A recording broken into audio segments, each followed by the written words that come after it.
मुझे भाई अरे जोर से एक साथ मुझे भी बता दो वारलू छे नहीं छे तो वारलू कच्चे छे जमीन जईरी फिर वारलू कच्चे छे जमीन तो जईरी और फिर वारलू कच्चे छे। अब बताओ वारलू छे नहीं छे नीचे वारलू नीचे।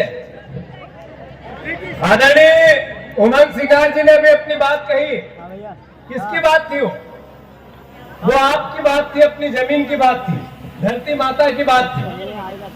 अरे आदिवासी परिवार के लोग जीवन भर कितनी ही पीढ़ियों से जितना धरती पे दर्द होता है, वो चाहे इलाज का दर्द हो, चाहे भूख का दर्द हो, चाहे काम काज ढूंढने का दर्द हो, शिक्षा कितनी मुश्किल से हमारे बच्चों को मिलती है।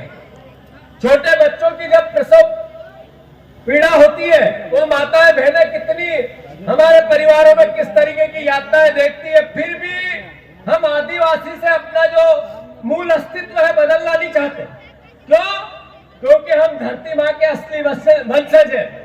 आदिवासी यानी आदिकाल से इस धरती का वासी, आदिवासी यानी आदिकाल से इस धरती का मालिक। आदरणीय कांतिलाल भूरिया जी, आदरणीय संजय दत्त जी, आदरणीय हमारे हनी बघेल जी, आदरणीय राजेंद्र मंडल जी, प्रताप ग्रेवाल जी, आदरणीय विक्रांत भूरिया जी, कहा हमारे महेश भैया?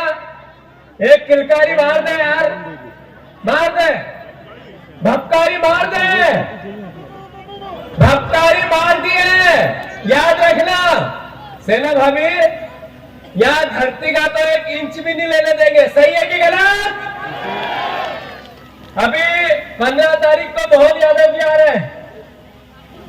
उस दिन आदिवासी गौरव दिवस मनाएंगे, पर मोहन यादव जी आपको प्रदेश को बताना चाहिए कि 1,20,000 एकड़ जमीन आदिवासी जब इंदिरा गांधी कानून बना के गई, कांग्रेस पार्टी ने कानून बनाया कि आदिवासी की जमीन सिर्फ आदिवासी ही खरीदेगा, तो 1,20,000 एकड़ जमीन पूरे मध्य प्रदेश में पिछले 6 साल में कैसे गैर आदिवासियों के हाथ में गई?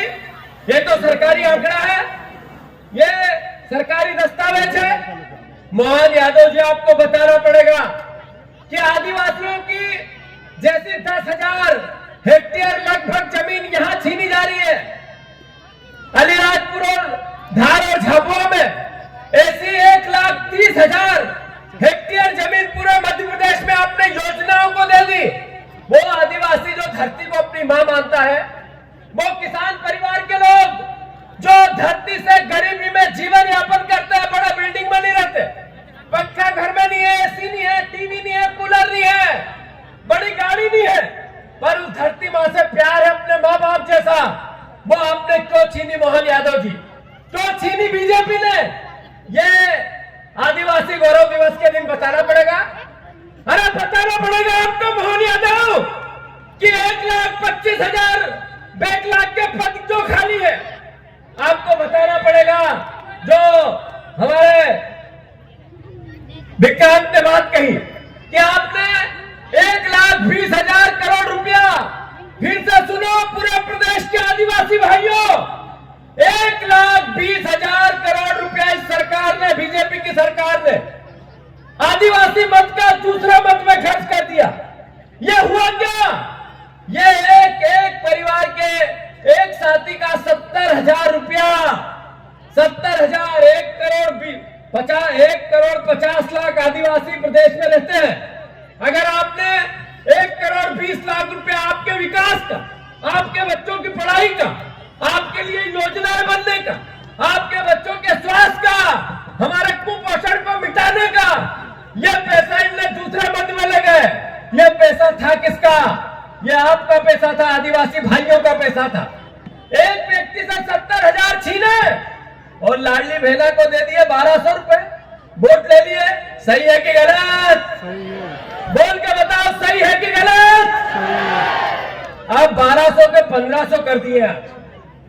कहा 1,500 देंगे, आपने कहा था तो 3,000 का, वोट तो लिए जब 3000 लाडली बहना के लिए प्रावधान रखा था, अब 1500 देंगे और फिर नाम बदलेंगे।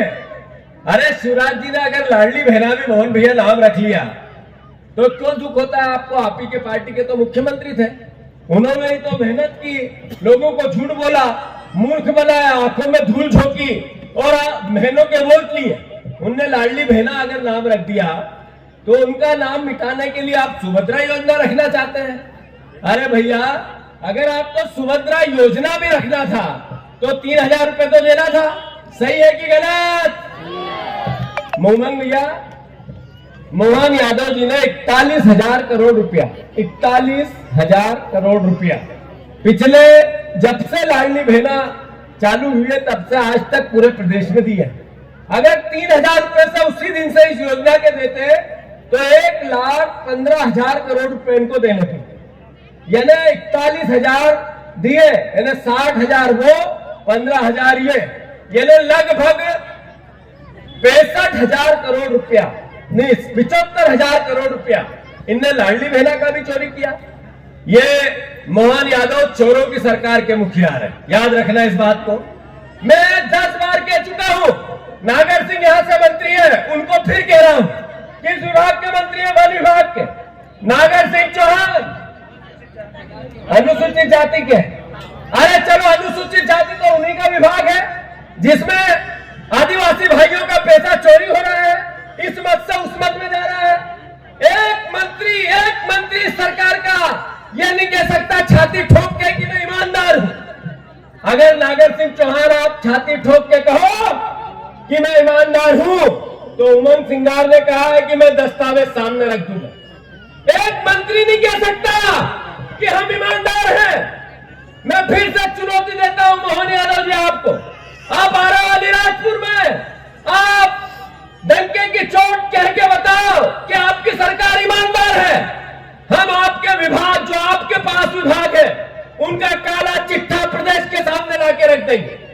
अरे इस प्रदेश में लगातार भ्रष्टाचार, लगातार चोरी, लगातार कुपोषण, लगातार मातृ मृत्यु दर, लगातार हमारी शिशु मृत्यु दर, हर तरह का नंबर 1। और फिर भी मोहन यादव जी की सरकार का विज्ञापन भी नंबर 1, हेडलाइन भी नंबर 1। आखिर कैसा प्रदेश बना रहे हैं? मैं अनुरोध करना चाहता हूं, नरेगा समाप्त, जो हम खेतों में काम करते थे, सरपंचों के अधिकार समाप्त, हमारा भूमि अधिग्रहण अधिनियम को छोटा कर दिया, हमारी पैसा कानून समाप्त, जो भूमि अधिग्रहण अधिनियम का हमारा कानून था उसको समाप्त कर दिया। अरे बेकलाग के पद खा गए ये आदिवासी बच्चों की नौकरियों को, हर तरीके की अराजकता है। फिर भी पूरी सरकार वाह वाह वाह वाह वाह वाह वाह वाह। कल उमंग सिंगार जी कह रहे थे कि भोपाल में सरपंचों के अधिकार के सम्मेलन में गए।